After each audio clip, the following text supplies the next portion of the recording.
YouTube podcast world. What's up, family? You already know the name, Pays and Plays podcast here. Going to be giving y'all week 16 of the NFL. Sorry for the late delay. Sorry, I usually do it on Tuesdays, but people know I was out of town. If you know, if you know. But let's go ahead and recap real quickly. Last week, 3-2, making it an overall 39-19-3 for best bet. So 67% win total percentage. They say 55% change your life, and you know, pretty good this year. Let's go ahead and recap real quick though. We had Falcons that won. We had Packers. Yes, I took the Packers last minute when the Packers went to 2.5 from -3, and then I knew that Kenneth Walker probably wasn't playing that game. Something told me to take Green Bay last minute, and I saw it and I loved it. Didn't sweat against that game at all. Broncos and Colts. I had the Broncos 3.5. They won outright. That was smooth. The Falcons won. I'm not going to brag about this one. I had that 4.5. At one time, it was 3.5, and I believe that before the Monday Night Football game itself on Monday, it was at 6.5. And I had a friend of mine that got at 6.5. And I want to give you some advice. If you're going to take a Monday Night Football game, don't bet that number like an hour before the game unless you really like it. I saw it go up to 5.5 and then 6.5. And then if you watch the series of events that went down that Falcons Raiders game, you can't make this up. Even I was sweating at the end. I had 4.5 and I won. I'm not gonna brag about that one, but damn, bro, that right there. And people say the Raiders aren't tanking. To a degree, I feel like their version of tanking is different because the fact that Max Crosby was nowhere to be on the injury report until Monday night, he's out. Come on, bro. That number goes that up because of him not missing that game. I hope you guys know that. So if it was 6.5, it's crazy that Crosby changes that number because of that injury, and he is an impact player. But anyway. Chargers lost against the Broncos. I mean, against the Buccaneers. Correction, they play the Broncos this week, though. I didn't expect the Buccaneers to trounce on them like that. And I will say the last one for the last, I did not hit the over 46.5 on the Miami Dolphins Houston Texans game. Shout out to Houston. I went to that game. NRG Stadium is probably going to be the number one stadium that I like. I see why NRG gets everything from Super Bowls to Final Fours to the rodeos. If you haven't been to a game in Houston, I do recommend going to at least one in your lifetime. You will love it. You will enjoy it. But let's get right into it, though. We got the Broncos versus I was about to say San Diego, but the LA Chargers. You got Chargers at -2.5. Chargers to win and cover. Will I face a bet on this game? No. It's a Thursday game. If this was like a Sunday game, oh, I would have been all over it. People already know my future bets, so I just really got one more win for the Chargers. I do think they get this one. The reasons being, Bo Nix didn't really have a good game against the Colts, even though I went Broncos way. And I'm just going to look at it like this, right? Both teams have good defenses.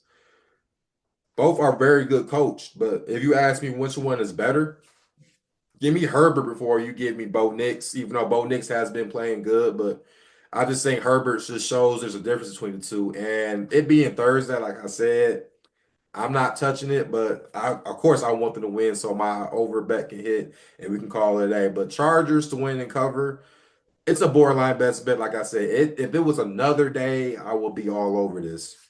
Next game, you got the Saturday game. So this is a Saturday game right here. We got on Peacock.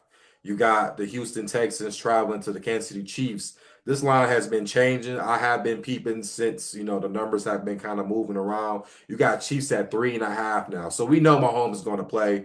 I got the Texans to cover, Chiefs to win. I don't like it at 3.5 because it's just something with that hook. Now, when I saw that 2.5, I saw it even at 1.5 for a minute, Kansas City. I would love any of those two numbers. 3.5, though, I just really don't know. But let's talk about the Texans. We already know what to expect about the Chiefs. The Texans, I think the problem that they may have in this game is what I saw personally. That interior of the offensive line is not good. I mean, if you can't handle the pass rush for Miami, which I think isn't the best, I don't think they're bad, but they're just not that good, though. They're still kind of young. What do you think you're going to experience when you got Chris Jones and Karlaftis? I mean, you got guys coming at you. And that's like my only concern. It being that Arrowhead, like yes, Houston has their defense showed out, and they may have a fighter's chance for sure. But even though Mahomes has a messed up ankle, does that mean anything? Like we seen him win Super Bowls and championship runs with a messed up ankle a couple years ago. So I know deep inside Andy Reid wants to play Carson Wentz and just have, but Mahomes is like, he's gonna come in and play, and you can tell they want that number one home field advantage too.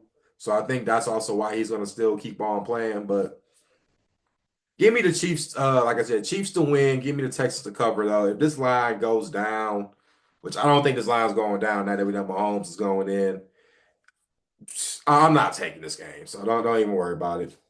Next game, you got the Pittsburgh Steelers at the Baltimore Ravens. Ravens -6.5 point favorites. Give me the Ravens to win and cover. Now, I've been asked to really cover this game a little bit more and ask what I think about it that J.J. Watt isn't playing. I think the crap show that went down last week against Philly kind of continues with this game in Pittsburgh. Well, in Baltimore for Pittsburgh. And the fact that Baltimore lost to him last time, there has to be some type of gut revenge feeling that the Ravens want to have. And everyone talks about T.J. Watt, he's not possibly playing, but here's my question that I actually agree with a couple other people who's been talking all year. Where has he really been this year? Everyone talks about, oh, he's been double teamed, he gets chipped. And yes, that's part of the game, but I mean, that's no excuse. You're still seeing Myles Garrett. You're still seeing certain other players that are big in-time players. They get double teamed and chipped all the time, still making plays. I think it will hurt them as far as that he's on the field, right? It's the presence thing that I think they will miss. But if I'm Baltimore, man, it's at home. We got to ball out, and make a statement, and listen, they can easily get back to being the number one team in the AFC North since Pittsburgh has lost not long ago. Next game, another AFC North game. We got the Cleveland Browns traveling to Cincinnati, take on the Bengals. Bengals 7.5 point favorites. I got the Bengals to win and cover. This is a borderline best bet. I don't like the hook though. So if you know me, I'm always iffy on a 7.5 hook because you have to win by 8. But the fact that I found out that Dorian Thompson Robinson is going to be starting for the Browns, that automatically tells me to go the opposite way. Nick Chubb is going to be out for the rest of the year, broke his foot. It's unfortunate with that guy, bro, because I really do mess with Nick Chubb. I don't even think Myles Garrett may be playing, so this is the sign where I think a lot of these I think they're gonna probably just type away the white flag, bro. I think that's the indicator. And Jim Schwartz had a disappointing season as a defensive coordinator. They play a lot of man, so the fact that you're gonna have Jamar Chase one on one, T Higgins one on one, and the way Jamar Chase has been playing the last few weeks, last month, you could say. I don't think there's a receiver that's been as hot as him.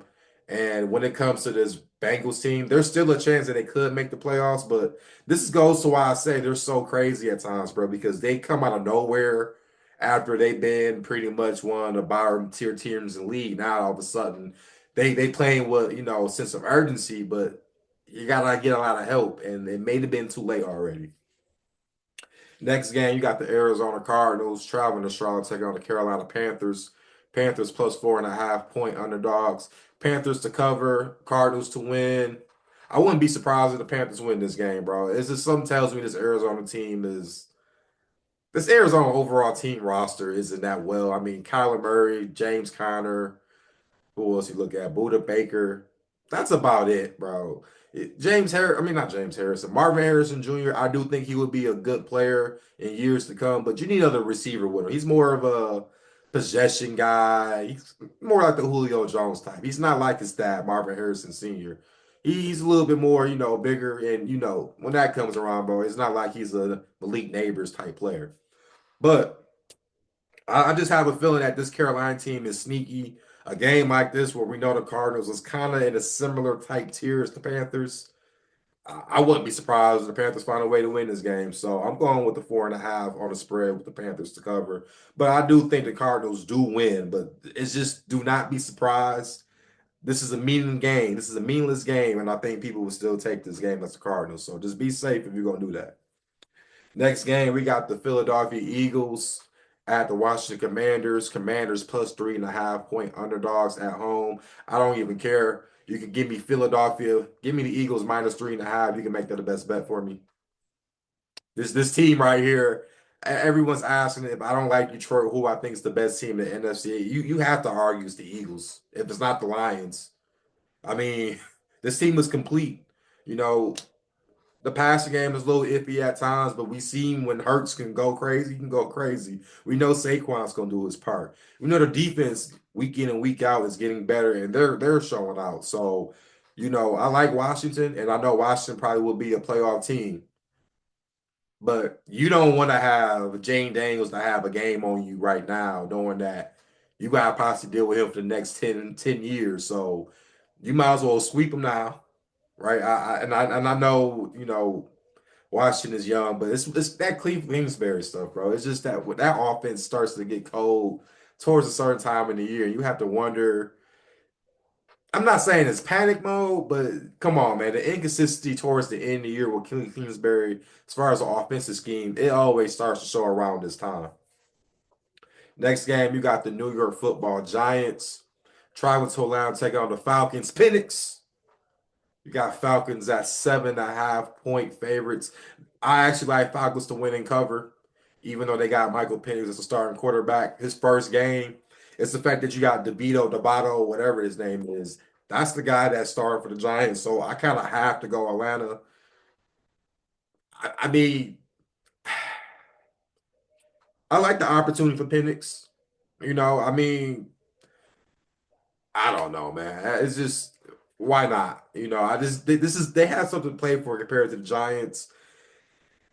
And the only thing that scares you about the Falcons is coaching, because I just not a fan of Raheem Morris, bro. That Monday Night Football game should have probably showed everybody why I really been fading the Falcons most of the time this year. But this one, I know the Giants team has checked out at this point, and Neighbors is the only player that seemed to try to do everything for this offense, but he can't do it by himself. So give me Atlanta winning cover. Granted, this line was at 9.5, 10 until they said Michael Penix was the starter. So that kind of tell you give me a little bit value now that's at 7, 7.5. If it goes to 7, we got a decision to make. Next game, we got the Tennessee Titans at the Indianapolis Colts. We're gonna make this real short and simple, bro. Give me Colts -3.5, bro. This Titans team suck. I I tell you guys don't bet games like this. And perfect example, I told you guys a couple weeks ago, don't mess with the Titans Jaguars game. I saw everybody I knew all went with the Titans. Look what happened. They lost. This team is done. This team is trash. The Colts, I mean, listen, they had opportunities to win against the Broncos. They were up big against the Broncos at one point. So, I mean, that bet I had would have probably lost if they would have kept it consistent and Jonathan Taylor hang on to the goddamn ball. But I do think they make up for it. And you got Mason Rudolph starting for the Titans. So that will be a little weary because we know somebody like him is going to be a tryhard. So, I'm going with the Colts to win and cover, though.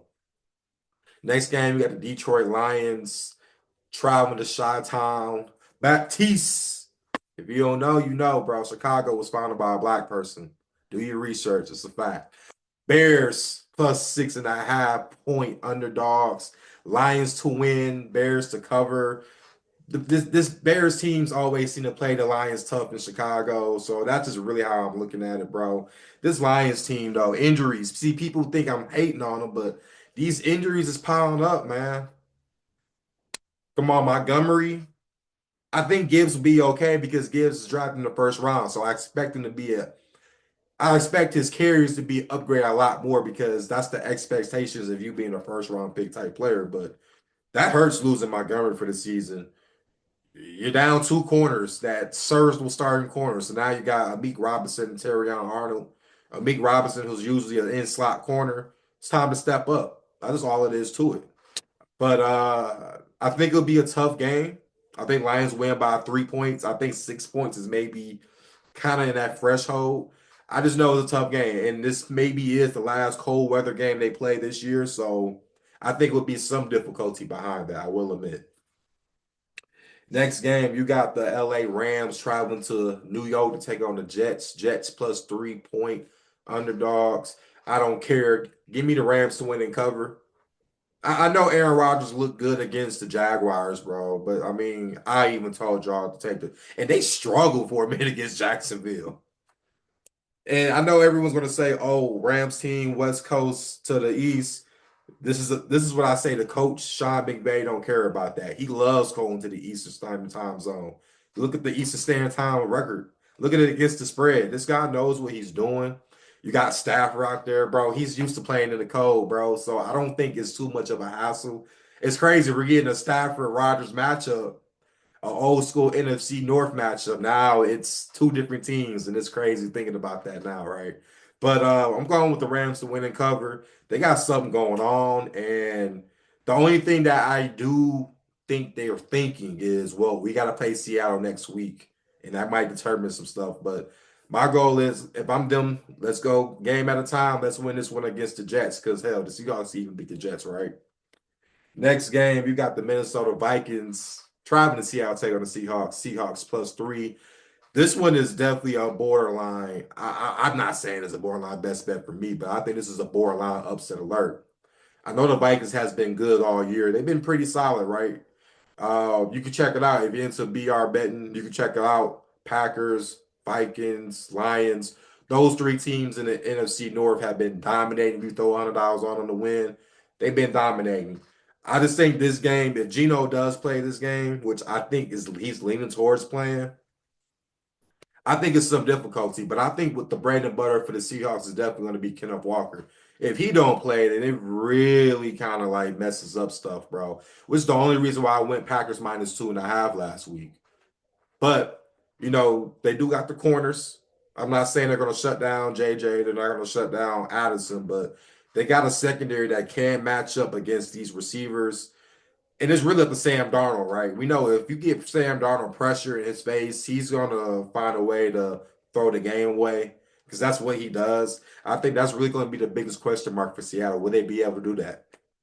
Next game, you got the New England Patriots traveling to the Buffalo Bills. You got Bills as a 14.5 point favorite. Oh no, we're going with the Patriots to cover. Bills to win.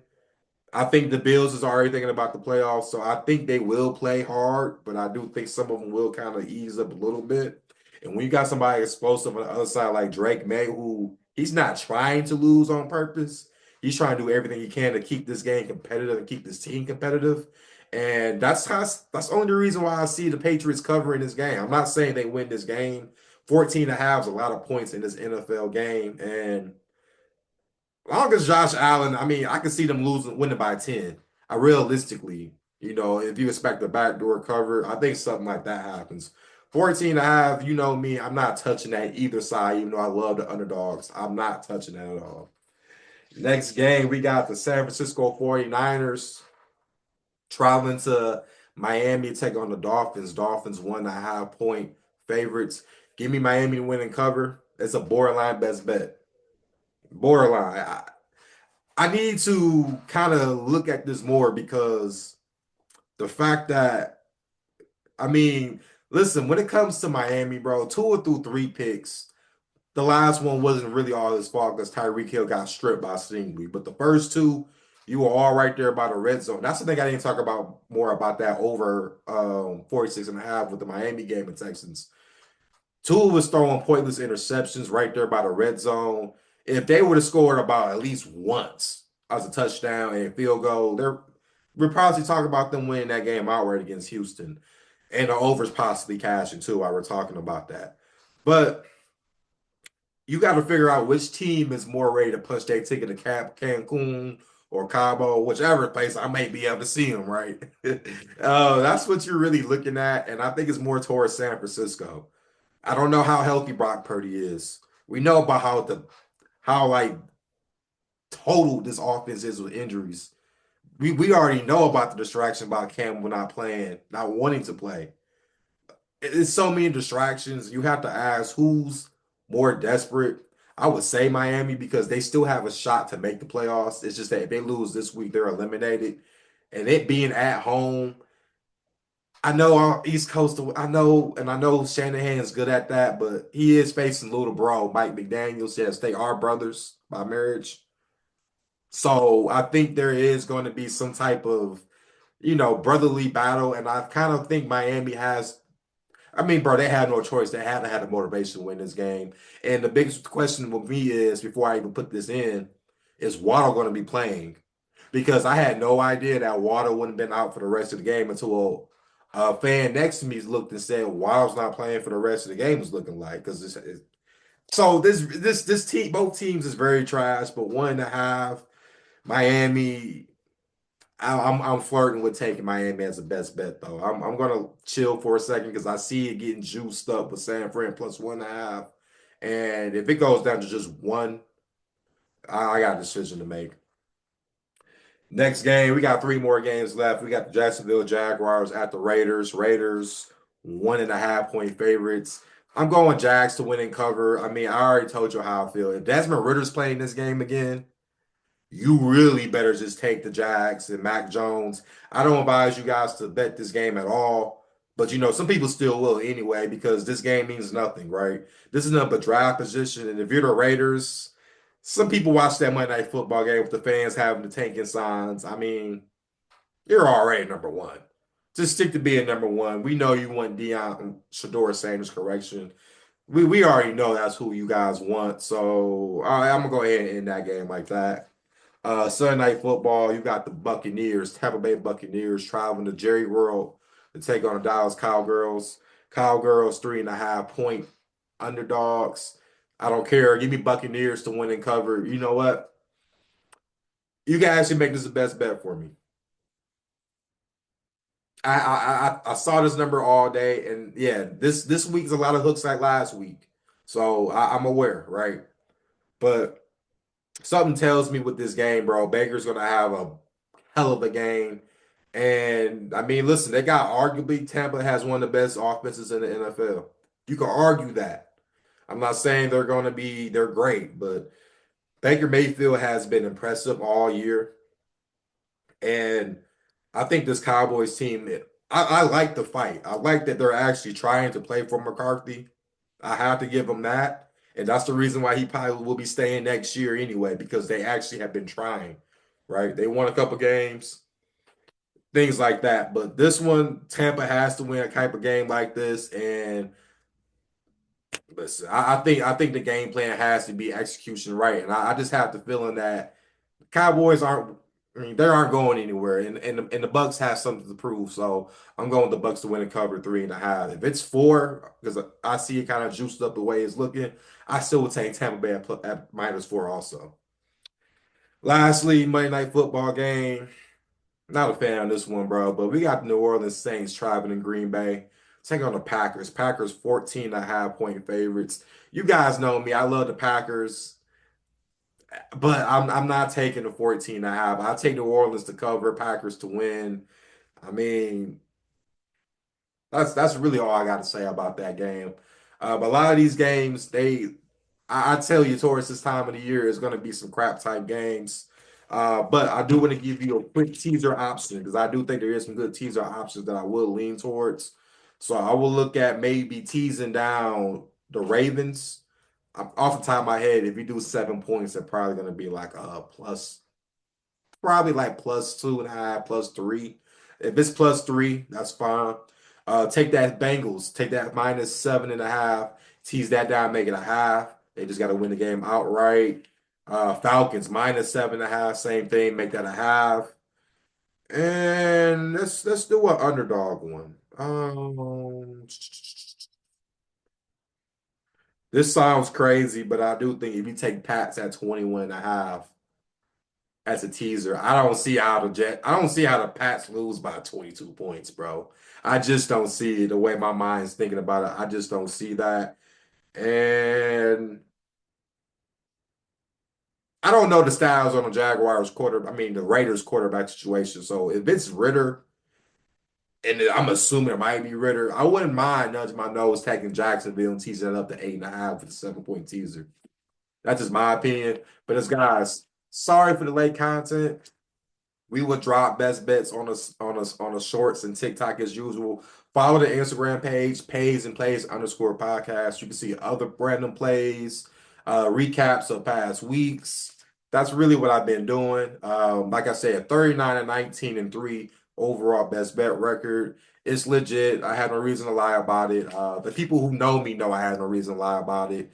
It's been a great week. It's been a great year. It's been a great almost every week. It's been a great year. I feel like that's why I'm saying it like that. I'm just talking out of my head. See, doing too much. But as always, guys, like the content, pass the word around, man, and let's be safe out here and get this bread. You already know, right?